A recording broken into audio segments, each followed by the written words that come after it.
With the recent airplane crashes across the U.S., some travelers may be wondering just how safe is it to fly in an airplane. KOAM's Melissa Alexis spoke with a mental health professional about dealing with flight anxiety. Flying. It's something that can evoke feelings of anxiety. It's a very common anxiety-producing thing to do. And with recent airplane crashes across America, including the American airline collision near D.C. and the medical jet crash just a few days later, it has some people wondering, is it safe to fly? Even with the incidents that we've had recently, flying is considered, by all the statistics, the safest form of travel that you can engage in, so much more so than driving does. But because we feel like we have so much more control when we're driving than when we're flying, then oftentimes that anxiety ramps up a bit. According to the National Safety Council, flying is one of the safest modes of transportation.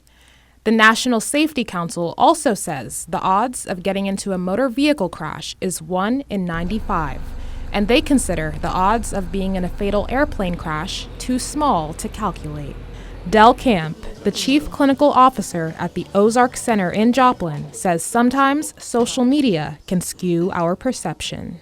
Social media and hyper-focused media on it because it resets your odd makers to where you think it's more likely something like that's going to happen when, as a matter of fact, it's just not. And he says if your anxiety surrounding flying on airplanes is interfering with either your job or your personal relationships, it could be a good idea to seek professional help. Sit down and talk with them about what limitations that fear has brought into their lives. And for people who have mild anxiety when it comes to flying, Del Camp recommends distractions like listening to music or having noise-canceling headphones.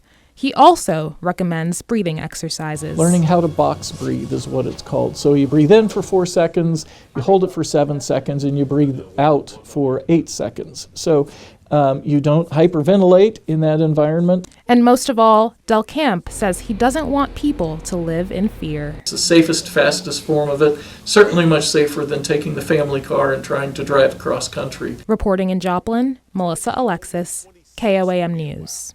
According to the National Safety Council, commercial air travel is considered one of the safest modes of transportation.